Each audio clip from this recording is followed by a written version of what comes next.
Hi, this is Dr. Jane Gelfand. I'm a family and integrative medicine physician here at Palm Health. Today, we're going to be talking about the effects of aging on our bones.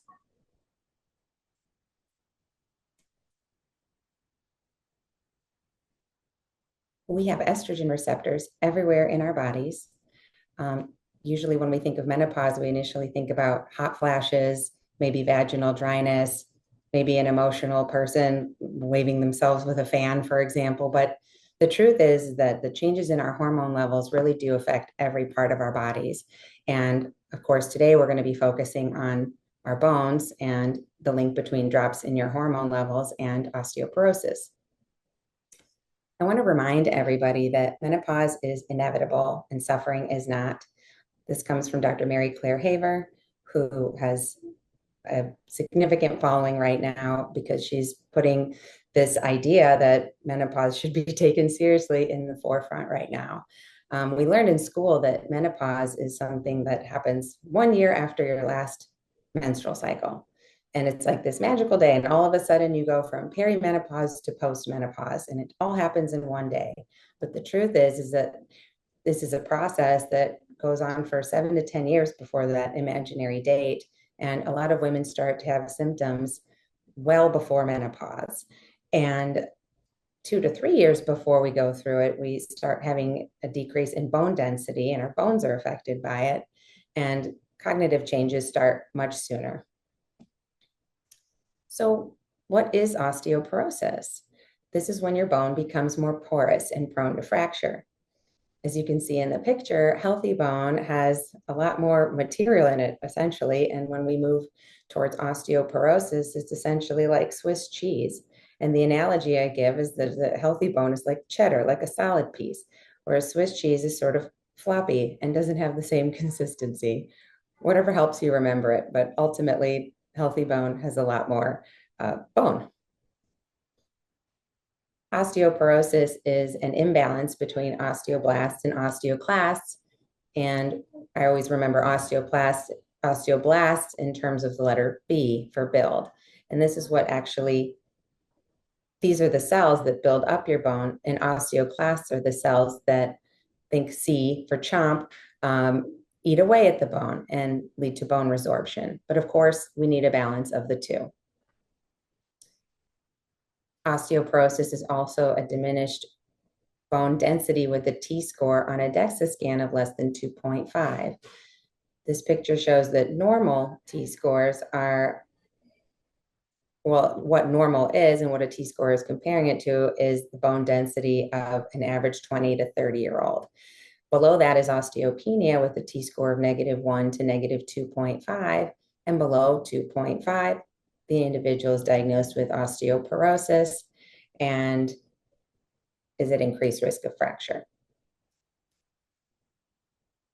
Just like many things that are not fair in life, bone density varies greatly between males and females. And for females, it's very clear that around our 40s, bone density starts to drop significantly. And there is likely a connection, as we know, between that and obviously aging. It affects males as well, but the significant drop in our hormone levels. Osteoporosis is preventable. And I want to remind everyone of that because there was even a time in my career where I just assumed this is something that happens to everyone. But the mortality rate from a fragility fracture greatly increases at age 75.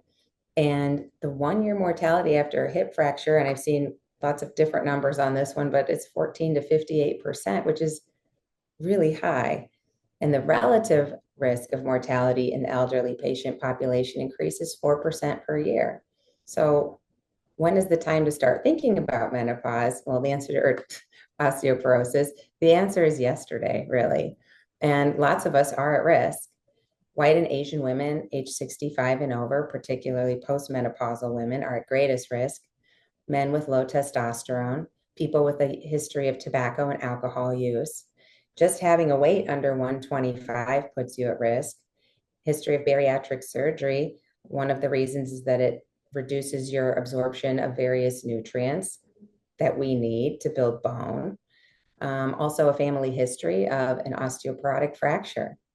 lots of medical conditions like autoimmune conditions, um, history of disordered eating, inflammatory bowel disease can be contributing factors to osteoporosis, and certain medications. One that's pretty well known is PPIs. So at this point, I started testing all of my peri or close to menopausal females. Medicare usually covers DEXA scans every 2 years. And if for whatever reason a physician won't order it for you or it's not covered due to age, they're usually in here. I wrote under 150, but I think it might be closer to $200 on average to get one. So let's talk about hormones and bone density. And this is barely the tip of the iceberg. Estrogen, of course, was the first thing we discussed, so it's pretty important. Your bones have estrogen receptors. Estrogen induces apoptosis, which is programmed cell death of osteoclasts. So those are our chompers, and inhibits apoptosis of osteoblasts, meaning it makes sure that there's more osteoblasts around to build your bone up. Progesterone also plays an important role, and it works synergistically with estrogen to build your bone density. And testosterone is involved in both processes, actually stimulating osteoblasts, inhibiting osteoclasts, and it regulates calcium metabolism. I threw in cortisol as one of many options here, but it inhibits the formation of osteoblasts, so you won't have as many cells building your bones up if you're on steroids chronically or under a lot of stress and walk around with high cortisol levels until your adrenal glands poop out. It's just important to realize that addressing your bone health doesn't come from any one aspect of your life, right? Managing your stress plays a really big role. So, what can we do for bone health? Well, the first thing I want to emphasize is you need to focus on muscle, and you have to lift heavy weights if you want to have strong bones. Addressing inflammation through diet and addressing your mental health and stress response and making sure you get adequate sleep. And you also need to know your numbers. Where do you stand with vitamin D and calcium, magnesium? How's your thyroid? Markers of inflammation? Do you have celiac disease and not know it? All of these can affect your bone density in so many ways. Medications, we can treat osteoporosis with medication, and there's two different categories that we'll discuss, and then hormone replacement therapy, which now has a new title of MHT, menopausal hormonal therapy. Let's talk about muscle mass. I want to remind all of you that if you start lifting heavy weights, you're not just magically going to wake up like the Hulk one day. The more muscle you have, the less insulin resistance you have, and the less inflammation you have throughout your body. So it's kind of a win. More muscle also creates more support for your skeleton. So even if you do have some joints that are weaker, or arthritis, for example, building up muscle around it only provides more support for it as you move through life. And lifting heavy weights stresses your bones and induces bone growth. And another thing I recently learned is that moving in a lateral direction. So if your type of exercise is always moving forward in space, for example, like walking or running, it's really important to incorporate some lateral movements, maybe some HIIT classes, working with a trainer, and really perfecting your form and addressing any discrepancies in your routine. I also want to emphasize that there's a lot more evidence behind resistance over endurance. And this is not me wanting to take away your time, maybe meditative time on a treadmill or walking, or the elliptical, for example. But I want to emphasize the importance of creating some resistance there, whether that's increasing the resistance on an exercise bike or really focusing on a weightlifting regimen. And there's a positive correlation between muscle mass and bone density. This highlights the importance of looking at body composition to assess for early risk factors of osteoporosis. Here at POM, we have a body composition device that the patient stands on, and it tells us about like muscle mass, percent water, visceral fat, so much data from a few seconds of standing there. And this is considered a precursor if you have low muscle mass, also known as sarcopenia, to osteoporosis. Also aim for 30 grams of protein per meal. And you want to have at least 100 grams per day. The truth of the matter is you want 1 pound per 1 gram per pound of ideal body weight. But for a lot of us, including myself, that's a part-time job. So if you can just work on 30 grams per meal, which is about a deck of cards worth of meat or fish, for example, that's a really good place to start. Inflammation. At one of the many conferences I've attended in the last year, one of the physicians said functional medicine doctors are inflammologists. And I thought that was cute. And it's true. We don't really function on any one part of the body. We focus on the whole person and we do deep dives into just about everything.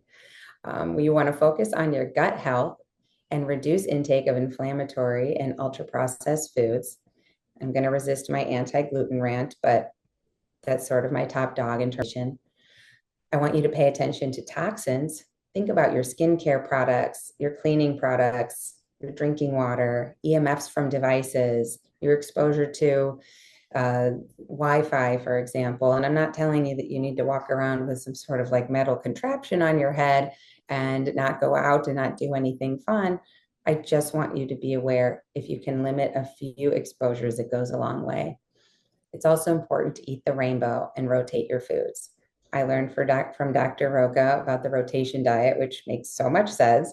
But if you eat different foods on a regular basis and rotate the colors, you're providing different nutrients for your gut bacteria.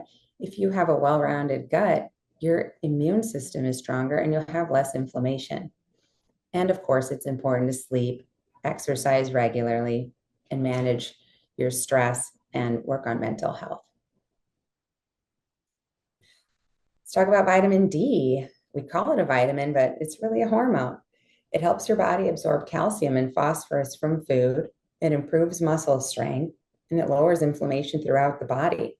We use vitamin D as part of our antiviral protocols here. It affects your immune system, your lungs. I mean, you get a lot of bang for your buck with vitamin D, and the optimal level is 50 to 80.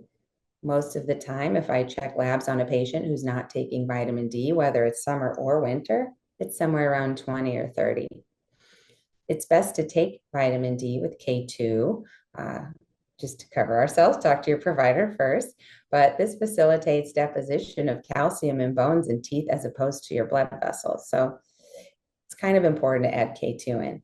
In terms of where you can find K2 naturally, one of the best sources is actually grass-fed organic butter like Kerrygold. And no, Kerrygold does not pay me for saying that. Then there's the calcium conundrum. Calcium is essential for bone health, but do you need to supplement? It's definitely controversial, but look at your diet first. Are you getting a lot of greens? We can also talk about herring, mackerel, sesame seeds, chia seeds, but fortified dairy products are not really my jam because ultimately milk is for baby cows. And if you like milk, drink it, but it shouldn't, the reason that you drink milk should not be to obtain calcium from it. You should, or you can supplement only if you need to. 250 milligrams twice a day is considered safe in terms of cardiovascular risk, but it's also important to be aware of what happens when we get too much calcium. Definitely a conversation to have with your provider. There are a few classes of medications. One that a lot of people are probably familiar with is the anti-resorptives. So they're the ones that are working more on the osteo class, the chompers, and that includes bisphosphonates like Fosamax, Actonel, Reclast, and denosumab, which is Prolia, and that's an injection that people get every 6 months. And then there's estrogen, which is FDA approved in the treatment of osteoporosis. Our goal for estradiol levels is over 50. So if I'm working with a patient and we're starting hormone replacement therapy, I am going to follow up on the estrogen or estradiol levels to make sure that we're at least hitting our mark of 50. There's also anabolics that help build the bone up. That's Forteo, Tymlos, and Evenity. And then testosterone, which acts both as an anti-resorptive. So again, working on the osteoclast, and then it is also anabolic, so it helps build bone up. We also have some fun additional hacks. We have walking or exercise with a weighted vest, and you can work up on the weight as tolerated.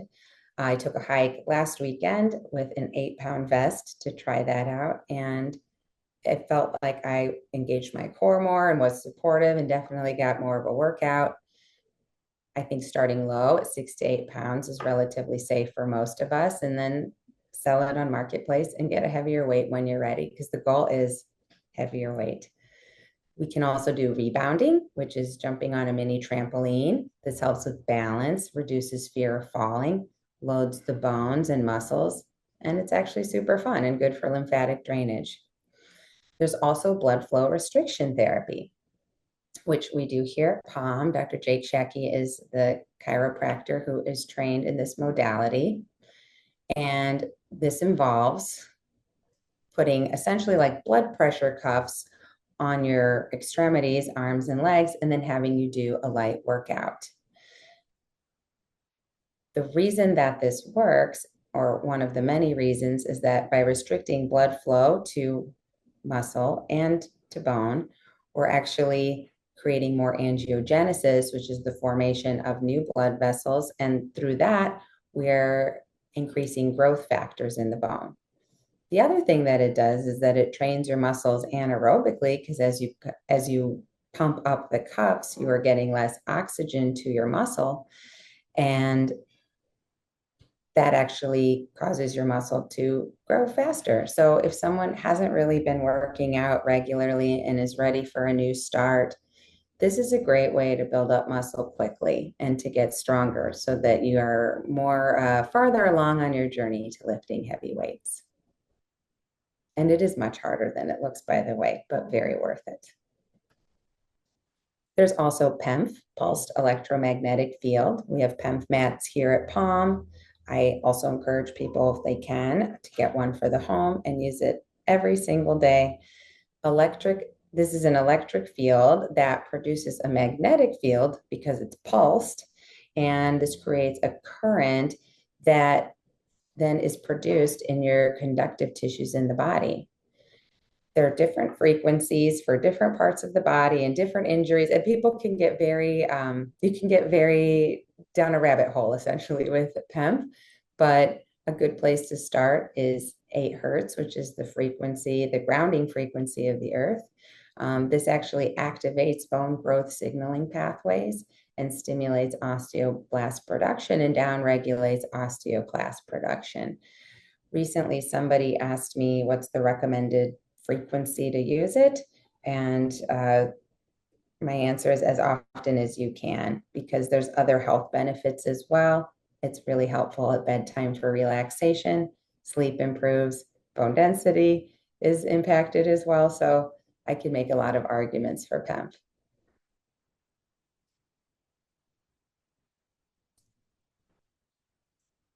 Thank you for joining me today as we talked about bone health.